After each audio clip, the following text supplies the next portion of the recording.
Kebakaran terjadi di pemukiman padat penduduk di Jalan Rajawali 1, Makassar. Asap hitam disertai kobaran api membuat panik warga. Sebanyak 12 unit armada pemadam kebakaran diturunkan ke lokasi.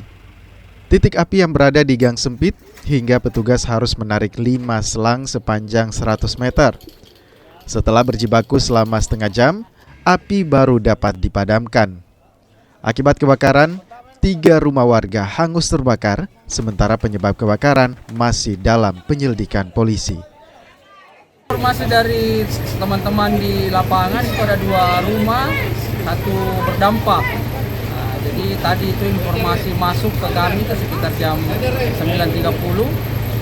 Informasi masuk ke Mako, kami luncurkan 3 regu, kurang lebih 12 unit untuk lokasi kebakaran. Pak, ini kan dalam gang sempit, apa tadi menarik selang panjang itu seperti apa Pak ini? Iya, tadi kita gunakan sampai 5 selang.